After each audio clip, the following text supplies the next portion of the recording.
토트넘의 미드필더 로드리고 벤탄쿠르 선수가 레스터의 압둘 파타우와 경합하다가 머리를 심하게 부딪혔어요. 두 선수 모두 공중에서 충돌했는데 벤탄쿠르 선수는 그 자리에서 쓰러지고 말았습니다. 중계 화면이 바닥에 쓰러진 처참한 모습을 비춰주지 않을 정도로 의식불명 상태에 빠졌습니다. 결국 벤탄쿠르 선수는 한동안 일어나지 못했고 결국 들것에 실려나갔습니다. 다행히 의식을 되찾았지만 머리에 큰 혹이 생겼고 뇌진탕 프로토콜에 따라 관리가 필요하다는 진단을 받았습니다. 정밀 검사 결과 심각한 뇌진탕 상태였다는 것이 확인된 것입니다. 언론 취재에 의하면 벤탄쿠르의 관자놀이에 엄청나게 큰 혹이 2개가 생기면서 뇌에 심각한 상처를 남겼다고 전해집니다. 벤탄쿠르는 현재 뇌진탕 프로토콜로 집중 케어받고 있습니다. 하지만 일각에서 이미 벤탄쿠르의 선수 생명이 위험하다는 지적이 나오고 있습니다. 이미 일부 축구 매체에서는 벤탄쿠르가 과거와 같은 기량을 더 이상 발휘하기는 어려울 것이라는 지적을 하고 있습니다. 한번 심각하게 손상된 뇌는 뛰면 뛸수록 상황을 더 악화시키게 한다는 것입니다. 특히 현재 벤탄쿠르가 많은 부상으로 신체 회복력이 완전히 떨어져 있는 상황이라는 것입니다. 결국 벤탄쿠르는 이번 시즌을 무사히 마치는 것조차 어려울 수 있다는 비관적인 전망이 나오고 있습니다. 벤탄쿠르의 부상은 단순한 타박상이나 골절과는 차원이 다릅니다. 뇌진탕은 뇌가 심각한 충격을 받아 일시적으로 기능이 마비되는 상당히 심각한 부상입니다. 뇌진탕 자체도 위험하지만 이후의 상황이 더 큰 문제를 일으킬 수 있습니다. 만약 뇌진탕을 제대로 치료하지 않고 다시 경기에 나서거나 또 다른 충격을 받게 되면 뇌에 영구적인 손상이 발생할 수 있습니다. 이로 인해 운동 능력의 상실, 기억력 저하, 그리고 심한 경우에는 뇌질환이나 사망에 이를 수도 있습니다. 실제 스포츠에서 뇌진탕 상황을 잠시 방치했다가 사망에 이른 경우가 상당히 많습니다. 벤탄쿠르의 경우 그의 부상이 특별히 위험한 이유는 2가지가 있습니다. 첫째, 그의 부상 부위가 얼굴과 관자놀이, 즉 머리의 가장 민감한 부분이라는 점입니다. 이 부위는 뇌와 매우 가까운 곳에 위치해 있어서 충격이 가해지면 뇌로 직접적인 타격이 전달될 수 있습니다. 벤탄쿠르 선수의 경우 충돌 후 큰 혹이 생겼다는 점에서 충격이 상당히 강했다는 것을 알 수 있습니다. 둘째, 벤탄쿠르는 이미 과거에 큰 부상을 겪었던 선수입니다. 그는 이전에도 무릎 부상으로 긴 시간 경기에 나서지 못한 경험이 있습니다. 이번에는 뇌진탕과 같은 치명적인 부상을 겪으면서 그의 신체가 얼마나 회복할 수 있을지 불확실합니다. 반복적인 부상은 신체 회복력을 저하시키고 특히 뇌와 같은 민감한 부위는 한 번의 손상으로도 돌이킬 수 없는 결과를 초래할 수 있습니다. 이런 이유들 때문에 벤탄쿠르의 선수 생명은 현재 매우 큰 위협을 받고 있습니다. 뇌진탕은 단순히 몇 경기 쉬고 나서 끝나는 부상이 아닙니다. 그의 뇌가 제대로 회복되지 않는다면 그는 다시는 정상적인 경기력을 발휘할 수 없게 될지도 모릅니다. 더 나아가 지속적인 뇌 손상은 그의 일상생활에도 영향을 미칠 수 있으며 이는 축구 선수로서뿐만 아니라 한 인간으로서도 치명적인 상황이 될 수 있습니다. 현재 벤탄쿠르는 뇌진탕 프로토콜에 따라 철저한 관리를 받고 있습니다. 이 과정에서 무엇보다 중요한 것은 그가 충분한 시간을 갖고 완전히 회복하는 것입니다.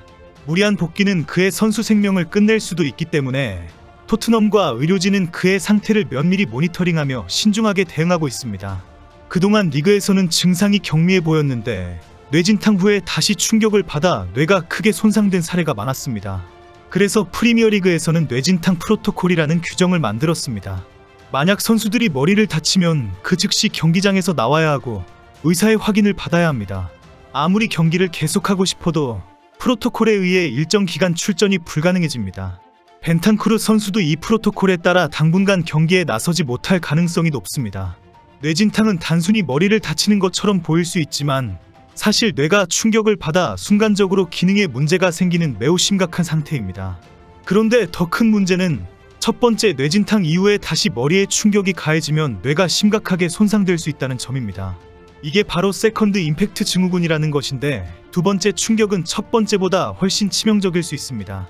예전에는 선수들이 뇌진탕을 당하고도 경기를 계속하는 경우가 많았습니다. 당시에는 뇌진탕의 위험성에 대한 인식이 낮았고 선수들도 승부욕 때문에 부상을 참고 경기를 이어가곤 했습니다.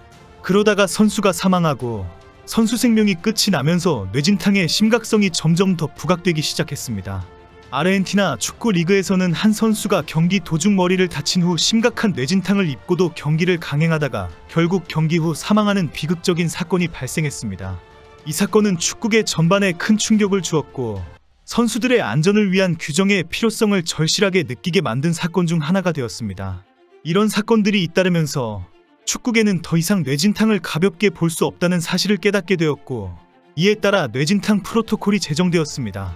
이 프로토콜은 단지 규정이 아니라 선수들의 생명과 안전을 지키기 위한 필수적인 장치입니다. 뇌진탕이 의심되는 상황에서는 즉시 경기를 중단하고 의료진이 선수의 상태를 철저히 평가하는 것이 가장 중요합니다. 이제는 많은 리그에서 이 프로토콜을 엄격하게 적용하고 있으며 선수들도 자신의 건강을 지키기 위해 더 신중하게 행동하고 있습니다. 이 프로토콜 덕분에 많은 선수들이 더 큰 부상이나 치명적인 결과를 피할 수 있게 되었습니다.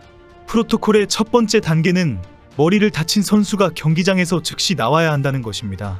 의식이 있든 없든 뇌진탕이 의심되면 선수는 그 경기를 더 이상 뛸 수 없습니다. 이후 팀닥터가 선수의 상태를 평가하고 필요한 경우 비디오 리플레이를 통해 당시 상황을 다시 확인합니다. 이 과정에서 선수의 상태가 심각하다고 판단되면 그 선수는 더 이상 경기에 복귀할 수 없습니다. 이 프로토콜은 선수들이 경기 중 머리에 심각한 충격을 받았을 때 이를 어떻게 처리해야 하는지에 대한 일련의 규칙입니다. 이 규칙이 중요한 이유는 뇌진탕이 단순한 부상이 아니기 때문에 엄격한 절차 규정이 있습니다. 먼저 경기 중 선수가 머리에 충격을 받거나 머리끼리 충돌했을 때 프로토콜이 시작됩니다. 예를 들어 헤딩 상황에서 두 선수가 강하게 부딪혔다면 이때 심판이나 팀 의료진이 주목해야 합니다. 뇌진탕이 의심되는 모든 상황에서 경기가 즉시 중단되고 의료진이 즉시 경기장으로 들어가 선수를 평가해야 합니다. 의료진이 선수에게 다가가면 먼저 의식이 있는지 확인합니다. 선수에게 간단한 질문을 던지거나 눈의 움직임을 살펴보는 등의 방식으로 선수의 상태를 빠르게 평가합니다. 예를 들어 지금 무슨 요일인지 아세요? 또는 어디에서 경기를 하고 있나요? 같은 질문을 합니다. 이때 선수의 답변이 혼란스럽거나 정상적이지 않다면 뇌진탕 가능성이 높다고 판단합니다. 만약 선수가 의식이 없거나 뇌진탕이 의심된다면 그 선수는 즉시 경기를 중단하고 경기장을 떠나야 합니다. 선수는 더 이상 경기장에 있을 수 없으며 복귀도 불가능합니다. 뇌진탕 증상이 경미해 보일지라도 후속 부상이나 문제를 막기 위해 반드시 따라야 하는 규칙입니다. 경기장에서 나온 후에는 더 상세한 검사를 받게 됩니다.